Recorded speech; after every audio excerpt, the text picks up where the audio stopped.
Hey, what up? This your boy, the Solo Traveler ORD, and thanks again for checking out another one of my videos. Of course, don't forget to like, subscribe, and share. Hit that bell while you're right here. Appreciate the support.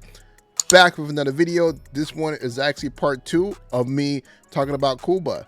Well, the thing about it, if you guys already seen part 1, I actually basically focused on the money. The money, very important. It was very important for me to just focus on that because the more you know, the better off you will be, especially in Cuba, because changing that money, you kind of lose a lot of money depending on where you go to. So, and especially for the fact that they accept more so dollars.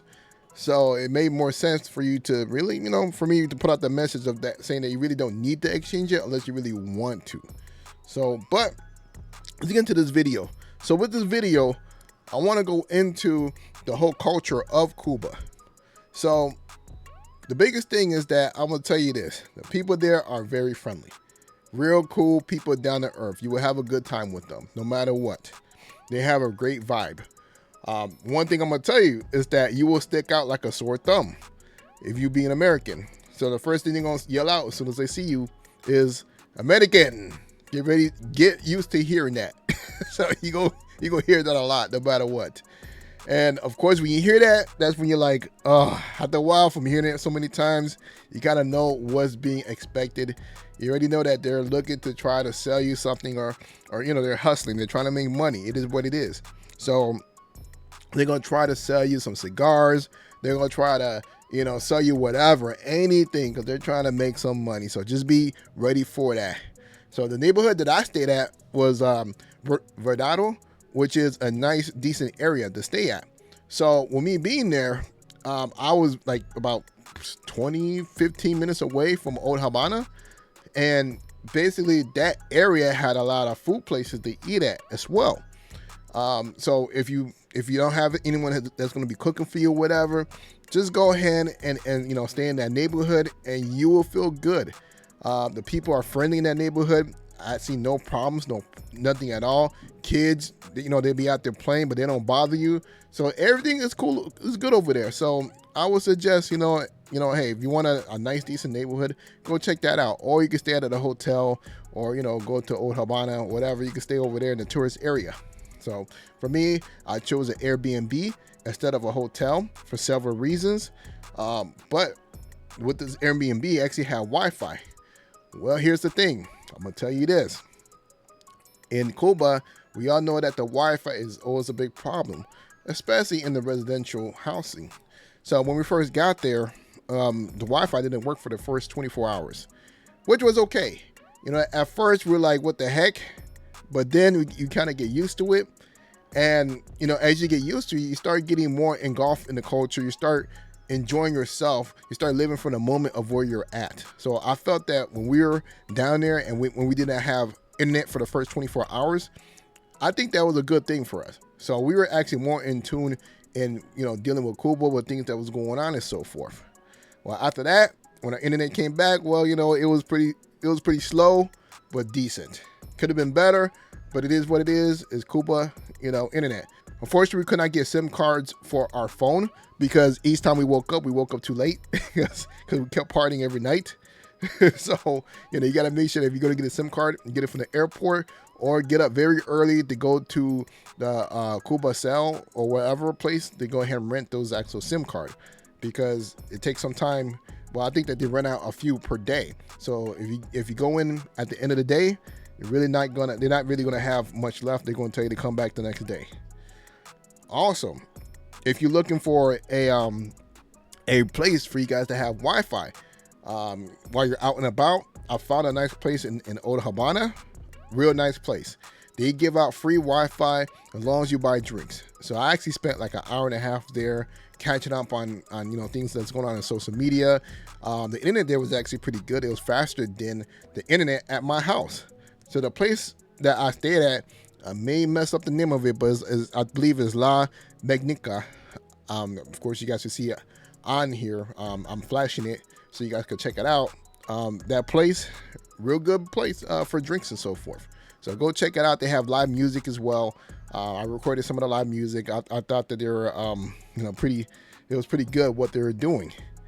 So, but also use this as a segue to talk about the food. The food in Cuba, tell you, maybe I might be biased, but I love Cuban food. Might be because, you know, I'm half Cuban, Cubano, but I love it, you know, compared to a lot of other places I've been to. You know, I'll say that I put it on the top of the list, such as, you know, going to Panama, their food is really good. Nicaragua, their food is really good. And I've heard things about El Salvador. I haven't had their food yet, but I put it up there. You know, I'm not a fan of some of the other island foods that are out there. I know a lot of people like to go to DR. I think is way better than the food over there. That's just me. I know that it's better than Colombian food. Most people go there. When it comes down to Brazil, I'd say it's about, you know, half and half. About, you know, they're about Thai. They're about Thai when it comes down to it. But I really love the food there. And it's very cheap too. So there's several, of course, you have several different types of restaurants. You have the 5-star, you have the 3-star, 2-star, whatever. So if you go to a regular convenient restaurant, you're not going to pay much for food. It's only going to cost you about, say for food and drink, a meal is about $5. So many words, $5. So unless you start adding drinks, that's about $10. So that's where, you know, you could purchase a lot while you're, you know, eating at dinner or whatever, and you have no problems. It doesn't affect us. But if you go to those high scale places, or some places that like to play as if they're high scale, you're gonna pay American prices for that meal. So that's one thing I'm definitely gonna tell you. Next, I want to touch on the nightlife culture. Tell you, I love the nightlife culture in Cuba. Like, just to tell you the truth, I'm thinking about just, you know, purchasing a flight and just going back for the weekend just to party and come right back. Because if you're someone that loves to party, love to dance and so forth, this is for you. Cuba had that old feeling of basically when people used to go and they used to go ahead and party. Women used to dance all night, men used to dance all night and so forth. That's kind of what it's like. You know, you're going to see a whole bunch of women all there just dancing, men dancing, everybody looking to dance with each other. And it's so easy to find a mate to dance with. All you got to do is just walk up to a woman, you know, introduce yourself, and just ask her if she want to dance. Oh, she's ready to dance. She don't mind. They love dancing with people. So it's that easy for you to find a mate to dance with. Now, the places I've actually went to when I was there, I went to the VS Bar, real nice place, packed every night. I enjoyed it. You know, there's a bar across the street from there. Hey, go check that one out as well. It wasn't as crowded as the VS Bar. And then there's another spot which is down the street. I forgot the name of it, but that one is crowded. It seemed like it's very crowded. A lot of people go there. So I did not enter into that one because, you know, we just kept going to VS Bar because we were just having a lot of good time there. So tell you, disco life, the nightlife is something you definitely want to go experience in Cuba. Now, touching on this, you know, of course, you know, I'll touch on the whole thing about the nightlife and everything will segue into the whole thing of the women. I will tell you this, the women, you'll find some of the finest negras in Cuba. I'll tell you that. The black women there are like the best I've ever seen compared to all other places. I'd say them and DR are about the same, you know, as far as the fine black women and so forth. But I would say this, you know, it's way finer than what you find in Colombia or some of these other places. Like, they are bad. You'll find some of the skinny women, and their attitude sweet, nice. They're friendly. You know, only thing about the women in Cuba is that they smoke. A lot of the women there, they smoke. That's what they do. They actually have smoke rooms where, you know, like, you know, in the club or whatever, where people go in the back and they'll go ahead and smoke and whatever. And same thing in the club. In the disco, I will tell you this, you have to pay to use the bathroom. So it's some like change to us, whatever, but just know that you got to pay to use the bathroom.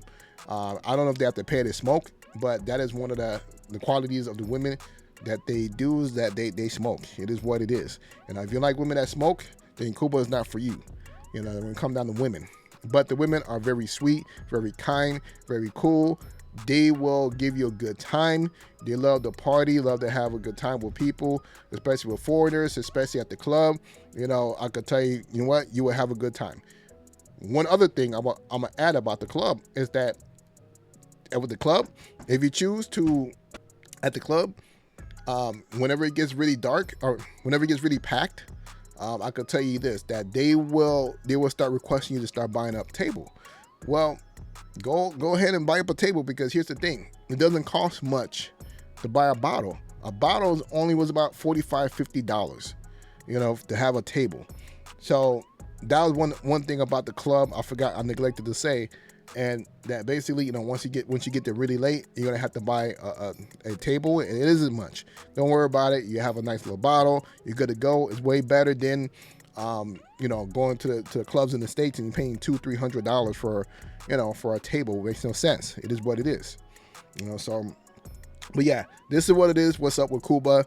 You know, I'm definitely looking to go back. I'm gonna be going back every 2-3 months, because we had a great time, and we look to, you know, continue on and build on top of the great time that we have. So this is your boy, the Solo Traveler ORD. Thanks again for checking out this video. Don't forget to like, subscribe, and share, and I'm out.